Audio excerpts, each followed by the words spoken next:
ونصلي على رسوله الكريم أما بعد فأعوذ بالله من الشيطان الرجيم بسم الله الرحمن الرحيم والجار ذي القربى والجار الجنب والصاحب بالجنب صدق اللہ العظیم. بزرگان محترم اور عزیز ساتھی، اللہ تعالیٰ نے دو قسم کے حقوق رکھے ہیں. ہر بندے کے اوپر اللہ نے دو قسم کے حقوق رکھے. بعض حقوق وہ ہیں جن کو حقوق اللہ کہا جاتا ہے، اللہ کے حقوق، اور بعض حقوق وہ ہیں جن کو حقوق العباد کہا جاتا ہے، یعنی بندوں کے حقوق. اور بندوں کے حقوق ہی میں سے حق اللہ نے جو رکھا ہے وہ پڑوسیوں کا حق رکھا ہے. پڑوسیوں کی اسلام میں بہت زیادہ اہمیت ہے. پڑوسیوں کے ساتھ حسن سلوک کی بہت زیادہ تاکید آئی ہے اسلام میں. ایک حدیث میں حضور نے فرمایا من کان یؤمن باللہ والیوم الآخر فلیکرم جارہ. جو شخص اللہ پر ایمان رکھتا ہے اور آخرت پر ایمان رکھتا ہے اسے چاہیے کہ وہ اپنے پڑوسیوں کے ساتھ اچھے اخلاق سے پیش آئے، عزت کے ساتھ معاملہ کرے، اچھا معاملہ کرے، اپنے پڑوسیوں کے ساتھ نرمی والا معاملہ کرے. جس کو اس بات کا یقین ہو کہ کل قیامت میں میرے سامنے وہ کھڑے ہونے والا ہے اور میرے نبی سے اس کو سامنا کرنا ہے، اسے چاہیے کہ وہ اپنے پڑوسیوں کے ساتھ عزت و اکرام کے ساتھ پیش آئے، محبت کے ساتھ معاملہ کرے، پڑوسیوں کے ساتھ حسن سلوک کرے. اور ایک حدیث میں حضور نے فرمایا من سرہ ان یحبہ اللہ ورسولہ فلیحسن جوار من جاورہ.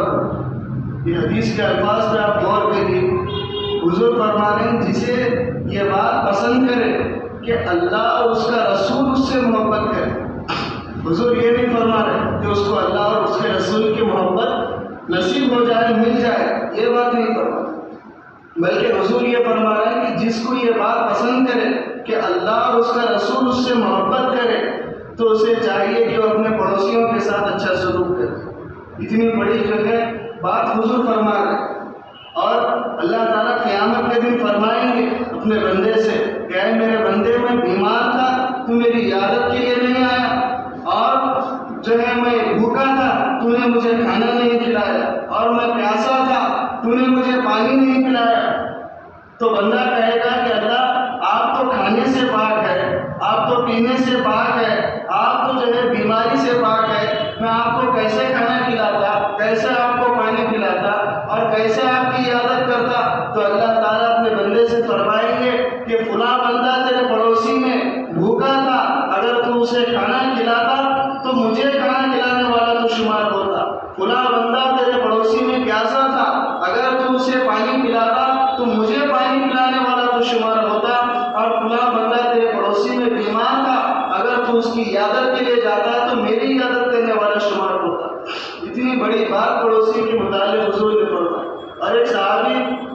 اللہ کے نبی کے پاس آئے، آ کر کہنے لگے یا رسول اللہ میں عبادتیں کرتا ہوں، نیکیاں کرتا ہوں، لیکن مجھے کیسے معلوم ہو کہ میں اچھا انسان ہوں؟ میں عبادتیں تو کر رہا ہوں، نماز پڑھ رہا ہوں، قرآن پڑھ رہا ہوں، لیکن مجھے کیسے معلوم ہو کہ میں اچھا انسان ہوں، میں اچھی خصلت والا انسان ہوں؟ تو حضور نے فرمایا کہ جا اپنے پڑوسی سے پوچھ لے. جب تیرا پڑوسی تیرے اچھے ہونے کی گواہی دے گا تو اچھا شمار کیا جائے گا، تو اللہ کی نظروں میں اچھا انسان ہوگا. اور جب تیرا پڑوسی تجھے برا کہے گا تو برا آدمی شمار ہوگا. اور ایک حدیث میں حضور نے فرمایا ما زال جبرائیل یوصینی بالجار حتی ظننت انہ سیورثہ. جبرائیل علیہ السلام مجھے پڑوسیوں کے متعلق اتنی تاکید کیے اور پڑوسیوں کے متعلق اتنے حقوق مجھے بتائے کہ مجھے گمان ہونے لگا کہ کہیں پراپرٹی میں، جائیداد میں حصے دار نہ بنا دیا جائے پڑوسی کو جو ہے حصے دار، جائیداد میں حصے دار خون کی وجہ سے بنتا ہے آدمی. جب آدمی کا خونی رشتہ ہو یا پھر نسبی رشتہ ہو تو آدمی جو ہے اپنی جائیداد میں حصے دار بنتا. لیکن جبرائیل علیہ السلام جو ہے حضور فرما رہے ہیں کہ جبرائیل علیہ السلام مجھے پڑوسیوں کے متعلق اتنے احکامات بتائے کہ مجھے گمان ہونے لگا کہ بغیر خونی رشتے کے، بغیر نسب کے پڑوسی جو ہے میری جائیداد میں، پراپرٹی میں حصے دار بن جائے.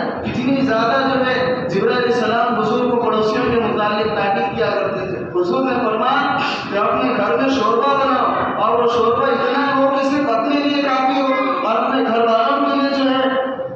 کافی ہو جائے اور استعمال میں آ سکے، تو اس کے اندر پانی ملا دو، پانی ملا کر کے شوربے کو زیادہ کرو اور اپنے پڑوسی کے پاس بھی جو ہے شوربہ پہنچاؤ۔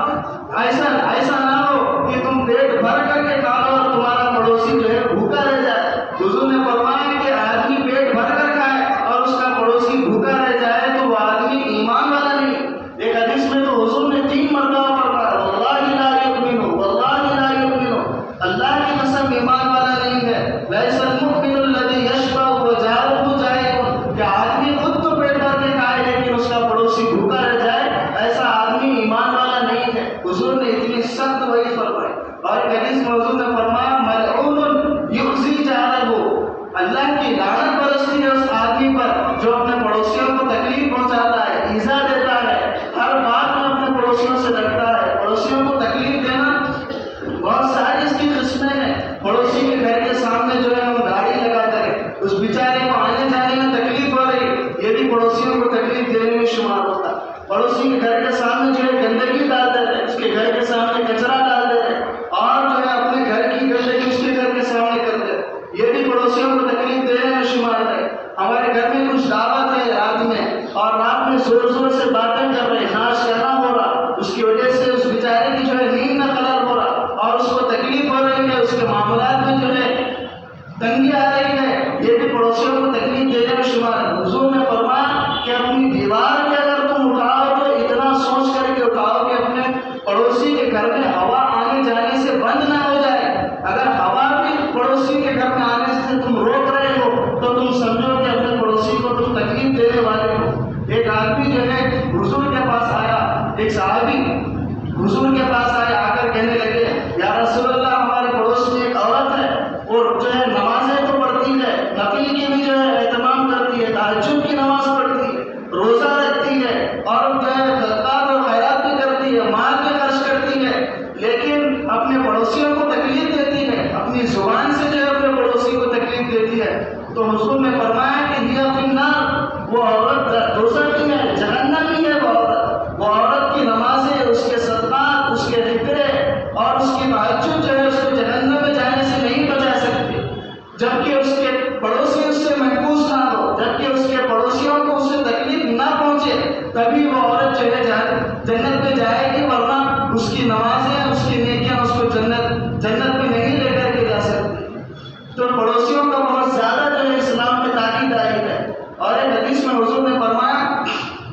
بہترین آدمی وہ ہے جو اپنے پڑوسیوں کے ساتھ اچھا سلوک کرے، سب سے بہترین آدمی وہ ہے جو اپنے پڑوسیوں کے ساتھ حسن سلوک کرے۔ جو اپنے پڑوسیوں کے ساتھ اچھا رہتا ہے اس کے لیے جنت کا راستہ آسان ہے، اس کے لیے جنت میں جانا آسان ہے۔ آدمی جو ہے کتنی بھی عبادتیں کر لے لیکن پڑوسیوں کے ساتھ حسن سلوک نہیں ہے تو اس جہنم کے راستے پر ہے، اس کی نیکیاں اس کو جہنم میں، اس کی نیکیاں اس کو جنت میں نہیں لے جائیں گی بلکہ وہ جہنم میں چلا جائے گا۔ اور صحابہ کرام کے اندر پڑوسیوں کے ساتھ کیسا سلوک تھا، صحابہ کرام اپنے پڑوسیوں کے ساتھ کیسا رہتے تھے۔ سب سے مشہور واقعہ ہے کہ ایک صحابی جو ہے اپنے گھر میں سیڑھی اور پائے بنانے کے بعد جو ہے ان کو خیال آیا کہ ہم تو کھاتے ہی رہتے ہیں، پتہ نہیں کہ ہمارے پڑوسی کھائے ہو کہ نہ کھائے ہو۔ انہوں نے وہ اٹھا کر اپنے پڑوسی کے پاس بھیج دی۔ جب بھیج دی تو جس کے پاس بھیجے وہ بھی یہ سوچنے لگے کہ ہم تو کھاتے ہی رہتے ہیں، پتہ نہیں ہمارے پڑوسی کھائے ہیں کیا رہتا ہے۔ انہوں نے اٹھا کر اپنے پڑوسی کو بھیج دی۔ ویسے ہی پھرتے بعض حدیثوں میں آتا ہے کہ 7 گھروں میں پھری، بعض حدیثوں میں آتا ہے کہ 9 گھروں میں سیڑھی پائے پھرے، پھر کر جو ہے اسی گھر میں لوٹ گئے جنہوں نے سب سے پہلے وہ سیڑھی پائے بھیجے تھے۔ اتنا زیادہ جو ہے اکرام ان کے اندر تھا کہ ہر چیز جو ہے دوسروں کے پاس بھیج دیتے، اپنے پڑوسیوں کے پاس بھیج دیتے۔ اور اس صحابی کے بارے میں آتا ہے کہ دکان میں بیٹھے ہوئے تھے، ان کے پاس جو ہے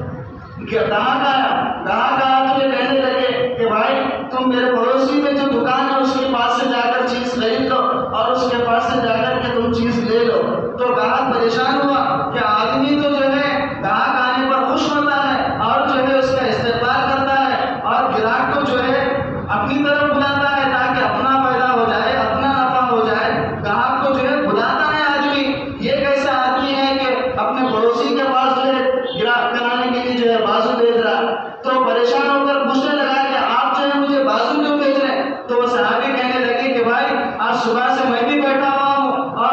پڑوسی بھی بیٹھا ہوا ہے اور میرے پاس اتنا گراہک ہو چکا ہے کہ میرا آج کا گزارا ہو سکتا ہے، لیکن میں دیکھ رہا ہوں کہ میرے پڑوسی میں جو آدمی ہے اس کے پاس ذرا بھی گراہک نہیں ہوا، اس کے پاس صبح سے کچھ بھی نہیں ہوا۔ میں اس کے پاس اس لیے بھیجا کہ تاکہ تم اس کے پاس کوئی چیز خرید لو اور اس کے لیے آج کے کھانے کا انتظام ہو جائے، اس لیے میں اس کے پاس بھیجا۔ تو صحابہ کرام کے اندر جو ہے پڑوسیوں کے ایک ساتھ حسن سلوک کا جذبہ تھا، ہر چیز میں پڑوسیوں کو دیکھتے تھے اور اپنی چیز جو ہے پڑوسیوں کے پاس بھیجتے تھے۔ ایک صحابی کا معمول تھا،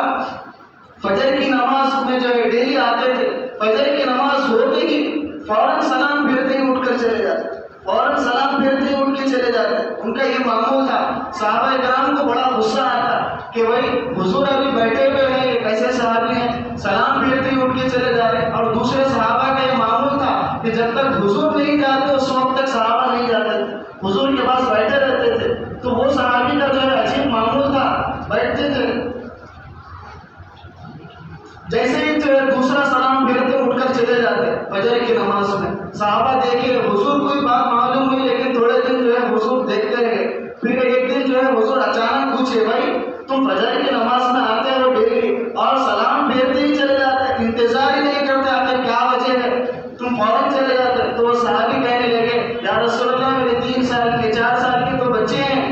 میرے پاس جو ہے چھوٹے چھوٹے بچے ہیں، میں جب نماز سے جاتا ہوں تو بچوں کو جگاتا ہوں اور میرے بچوں کو جگا کر کے جو ہے میں نماز پڑھاتا ہوں، لیکن کبھی کبھی ایسا ہوتا ہے کہ میرے جانے سے پہلے بچے جاگ جاتے۔ میرا جلدی جانے کی وجہ یہ ہے کہ میرے پڑوس میں جو ہے کھجور کے درخت ہے اور صبح میں ہوائیں چلتی ہیں اور ہواؤں کی وجہ سے اڑ کر بعض کھجور میرے ذہن میں آ کر گر جاتے ہیں، اور مجھے خوف ہے کہ میرے بچے تو نادان ہیں، کم عقل ہیں، میں کہیں دیر سے جاؤں اور میرے بچے جانے سے پہلے بیدار ہو جائیں اور وہ کھجور ایک دو اٹھا کر کے کھا لیں، تو کہیں ایسا نہ ہو کہ میں اپنے پڑوسیوں کے حق بھی کرنے والا ہو جاؤں اور اپنے پڑوسیوں کا مال ناحق کھانے والا ہو جاؤں اور اپنے پڑوسی کی اجازت کے بغیر اس کا مال اپنے حلق میں ڈالنے والا نہ ہو جاؤں۔ اس لیے میں سلام پھیرتے ہی چلے جاتا ہوں اور پورے کھجوروں کو سمیٹ کر کے میں پہلے اپنے پڑوسی کے صحن میں پھینکتا ہوں، اس کے بعد اپنے بچوں کو جگاتا ہوں۔ تو حضور نے فرمایا، تیرا یہ عمل مجھے بھی پسند ہے، اللہ کو بھی پسند ہے، فرشتوں کو پسند ہے، تیرا یہ عمل تجھے اور تیری اولاد کو جنت میں لے کے جائے گا۔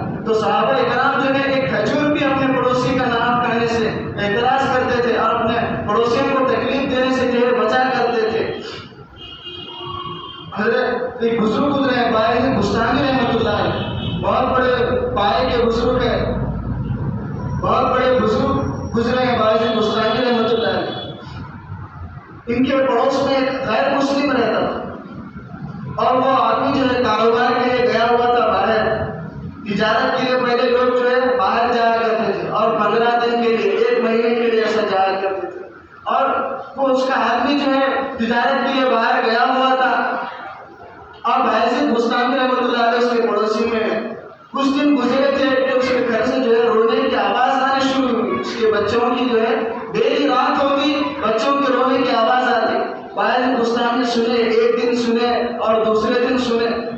جب تیسرے دن بھی بچوں کے رونے کی آواز آئی تو باعث بستانی جو ہے بے چین ہو گئے کہ بھائی اس کا آدمی بھی نہیں ہے، بچوں کے رونے کی آواز آتی، آخر کیا بات ہے، معلوم تو کیا جائے، اس کی پریشانی کا حل نکالا جائے۔ باعث بستانی خود گئے، جا کر پوچھنے لگے کہ اماں جان آپ کے بچے رات کو روتے ہیں، کیا بات ہے؟ تو وہ کہنے لگی کہ ہمارے گھر میں تھوڑا سا جو ہے تیل تھا، جب تک جو ہے ہم چراغ جلا سکتے تھے جلائے اور اب تیل ختم ہو گیا، رات میں چراغ جلانے کے لیے ہمارے پاس تیل نہیں ہے، تیل ختم ہو گیا ہے اور رات میں اندھیرا ہو جاتا ہے، اندھیرے کی وجہ سے مچھر کیڑے وغیرہ آ جاتے ہیں اور بچوں کے اوپر جو ہے بیٹھ جاتے ہیں، بچے اس کی وجہ سے بلبلا کر کے روتے ہیں۔ تو باعث بستانی کی آنکھوں میں آنسو آ گئے، آپ گھر کو آئے واپس، اور جب رات ہوئی تو چراغ لے کر کے اس کے پاس گئے اور جا کر کے اس کو چراغ دے دیا کہ اماں جان اپنے گھر میں چراغ رکھی تھی،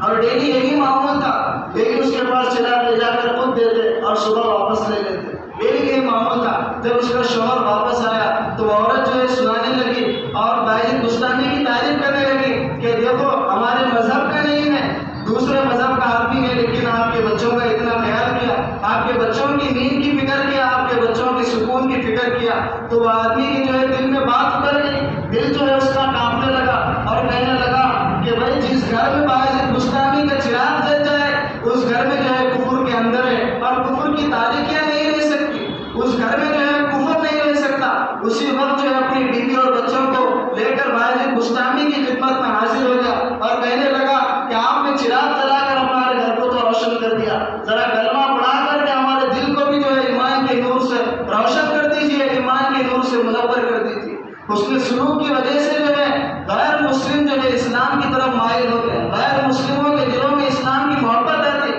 پڑوسیوں کے ساتھ اس نے سلوک کرنا دعوت دینے کا ایک طریقہ ہے، دعوت دینے کا ایک طریقہ ہے، پڑوسیوں کے ساتھ اس نے سلوک کرنا ہی دعوت ہے۔ اور چاہے اپنا پڑوسی مسلم ہو یا غیر مسلم ہو، سب کے ساتھ جو ہے اس نے سلوک کرے۔ کوئی ایک بندہ بھی جو ہے ہمارے سے متاثر ہو جائے اور اسلام قبول کر لے تو ہمارا بیڑا پار ہو جائے گا، ہمارے لیے جنت واجب ہو جائے گی۔ آج جو ہے ضرورت ہے نفرتوں کے دور میں، آج لڑائی جھگڑوں کی دور میں ضرورت ہے کہ محبتوں کو پھیلایا جائے۔ نفرتوں کی آگ میں جل کر کولا ہو جانے سے تو اچھا ہے کہ عوام محبت کی ہواؤں میں فضاؤں میں جو ہے کھل کر گلاب ہو جائے، بہتر ہے۔ اسی طریقے کا مالک بن دینار رحمۃ اللہ علیہ کا ایک واقعہ کتابوں میں آتا ہے۔ مالک بن دینار رحمۃ اللہ علیہ کے بازو میں جو ہے یہودی رہتا تھا، ایک یہودی آدمی رہتا تھا، اور یہودیوں کو بڑی نفرت مسلمانوں سے، بڑی ان کے دلوں میں جلن ہے مسلمانوں سے، اور وہ مالک بن دینار کے پڑوس میں رہتا تھا اور اپنے گھر میں ایک نالی بنایا، ایک پرنالا بنایا اور اس کا راستہ ڈائریکٹ مالک بن دینار کے صحن میں چھوڑ دیا، اور ڈیلی اس میں جو ہے پیشاب کرتا اور غلاظت کرتا، اور وہ ڈائریکٹ غلاظت جو ہے مالک بن دینار کے صحن میں گرتی۔ 11 مہینے تک یہ کام کیا اس نے۔ مالک بن دینار کسی کے غصے میں نہیں آیا، جب بھی وہ غلاظت کرتا جاتے اپنے صحن کو صاف کرتے آ جاتے۔ 11 مہینے تک یہی کام کیا اس نے۔ ستا کر جب بیزار ہو گیا اور سوچا کہ بھائی ان کو تو اثر ہی نہیں ہوتا، میں کتنی تکلیف ان کو پہنچا رہا ہوں، میں چاہتا ہوں کہ یہ آئے مجھ سے لڑے اور میں ان سے لڑوں، یہ تو لڑتے ہی نہیں، 11 مہینے ہو گئے تکلیف پہنچا کر، یہ تو کچھ بھی اثر ہی نہیں لے رہے۔ تو 11 مہینے کے بعد خود گیا اور جا کر کے کھٹکھٹایا دروازے کو، مالک بن دینار جو ہے باہر ہے اور کہنے لگا کہ میں آپ کی جو ہے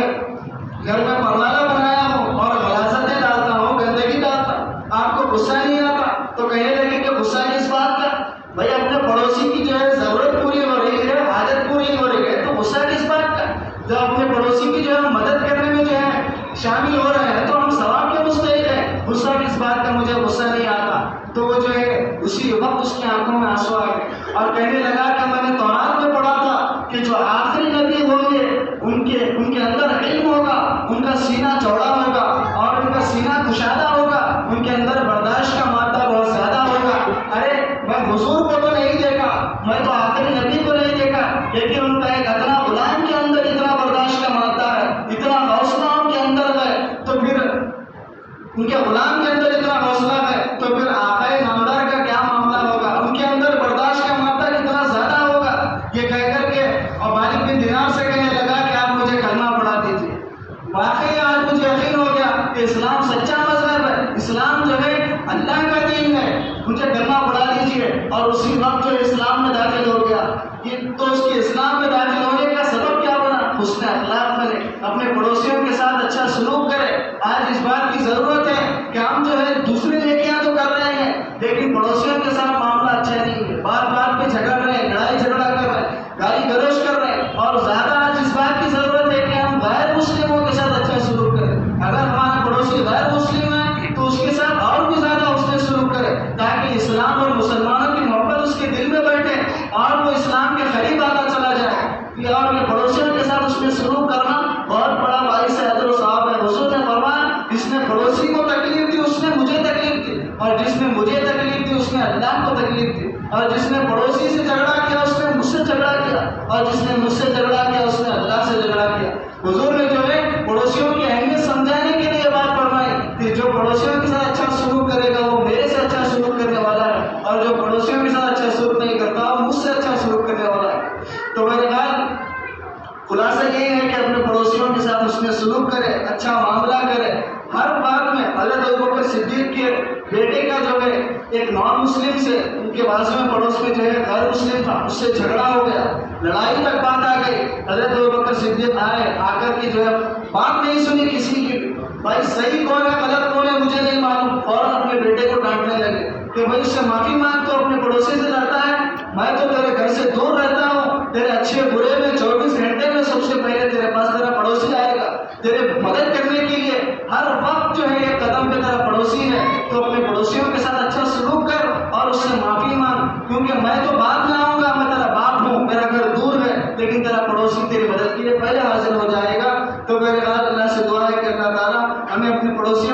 اچھا سلوک کرنے کی اور اس میں سلوک کرنے کی توفیق عطا فرمائے۔ وآخر دعوانا الحمد للہ رب العالمین۔ جو حضرت